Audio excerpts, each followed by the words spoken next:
Jacob Fatu could be heavily hinting at a new route for his character, so we'll see what that's about. We'll also check out what's new for Dakota Kai, John Cena, and more.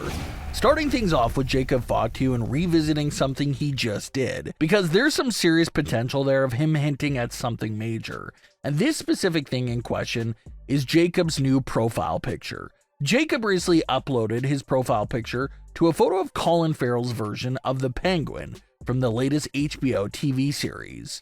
The picture Jacob selected was one of the Penguin putting his hands together in the praying position, which of course is Jacob Fatu's signature hand pose as well. At first, fans just assumed that Jacob used that picture because he's a fan of the Penguin, and he loved how the Penguin was doing the same hand pose. But now you have some fans out there that are diving really deep into this situation and wondering if Jacob Fatu is really trying to tell everyone a much deeper story with his new profile picture. Without getting too much into the details or spoilers about the Penguin TV series itself, we can just generally say that the Penguin is a character that's notorious in his history for not being trustworthy. He'll strike a deal with his enemies. He'll talk his way out of every situation. He'll do the most unpredictable things you could ever imagine. So if Jacob is using a profile picture of the Penguin, is Jacob using it as a way to warn everyone that he's just as slimy and untrustworthy as the Penguin? Is that what Jacob is trying to warn everyone about here? That he claims to be on Solo's side, always yelling 24/7 out loud about his love for Solo Sikoa. But is it actually all fake and he's just making Solo trust him before initiating another plan? Is Jacob relating to the Penguin? That right there sounds like something the Penguin would do. Earn the full trust of someone and then use that trust to further his own secret agenda. And ever since Jacob first arrived to the scene on SmackDown, fans have been giving vibes that Jacob will surely betray Solo as time goes on.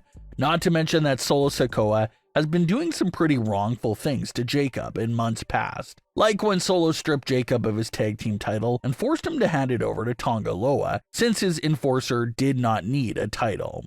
That was pretty wrong and messed up because Jacob had been the anchor and saving grace for the Bloodline for so many consecutive weeks. And instead of rewarding Jacob for his hard work and letting him keep that title and be the enforcer at the same time, Solo takes the title away from Jacob, almost as if he did not want Jacob to get a taste of championship gold and continue to get more success and more momentum. So Solo took the title away to shut all that down for Jacob real quick. So as much as Jacob loves declaring his love for Solo Sikoa, there's a lot of good reasons for Jacob to look at Solo Sikoa with a side eye. And now with this potential foreshadowing clue of Jacob viewing himself as the Penguin, that sounds like bad news for Solo Sikoa. He needs to watch his back because Jacob may just be waiting for the perfect opening to pull off whatever Penguin-like scheme he has up his sleeve right now. Maybe it includes him turning on Solo and attacking him right after Solo does something major that finally makes Jacob snap. Or maybe it involved Jacob Fatu converting to Roman's side of the Bloodline and leaving Solo in a pretty shocked state. Either way that goes in, it's sure to leave a massive reaction from the crowd and take Jacob Fatu even further into superstardom after that eventual babyface turn. Lots of major things appear to be on the way for Dakota Kai on Raw. The past few years have been pretty unfortunate turn for Dakota Kai for when it comes to injuries. She suffered a torn ACL and a torn MCL, all within the last calendar year, and it was a big journey to get back to the ring as fast as she can. And now that she's back, it's looking like big plans are unfolding.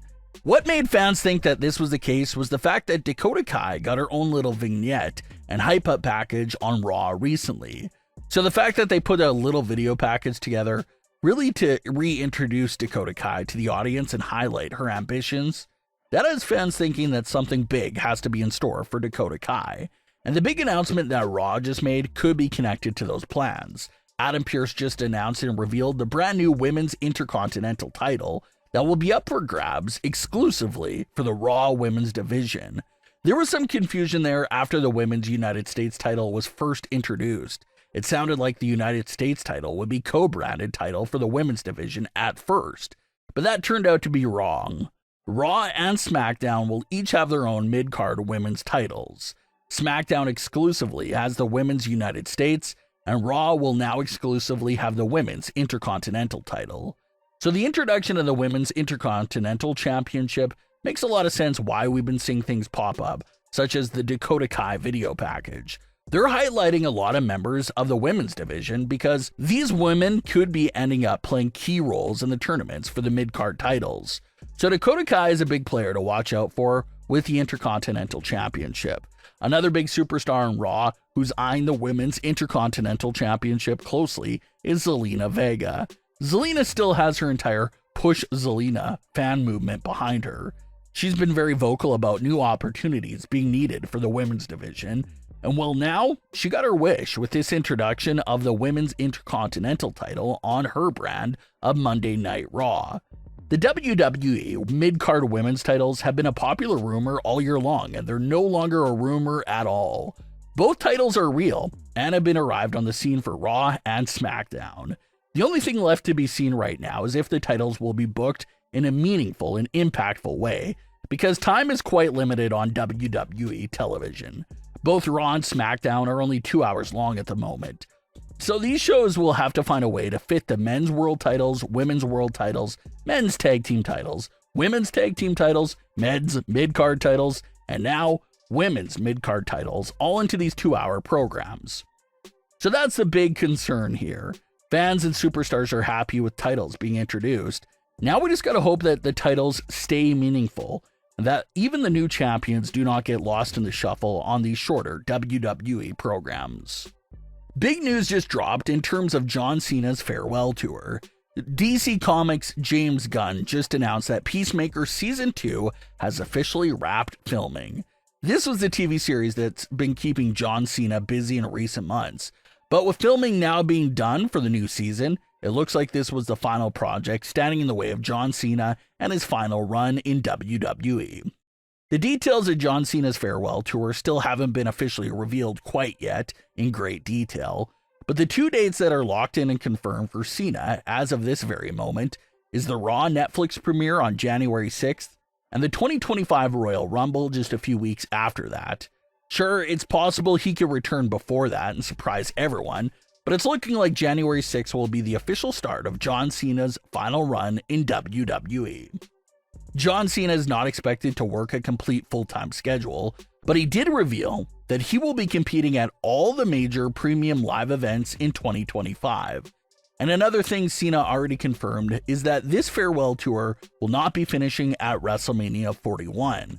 John Cena has already said that he will continue to compete for the entire year, and that his actual final match itself will be in December 2025, right before the year ends. So 2025 will be a year that John Cena is fully dedicating to WWE one final time. So hopefully the farewell tour turns out to be a major success. And who knows, maybe John Cena even starts a trend here for how retirements in pro wrestling will be handled going forward. Depending on the success of Cena's farewell tour, maybe other superstars decide to do this as well. Rey Mysterio has already said that he wants to follow in John Cena's footsteps and have a farewell tour when he decides to hang up his boots. So there's a strong chance that this will be the very start of a big farewell tour trend in the world of pro wrestling. But what are your thoughts on today's stories? Leave your comments below. Don't forget to subscribe with all notifications on and leave a like if you enjoyed. Thanks for watching, guys.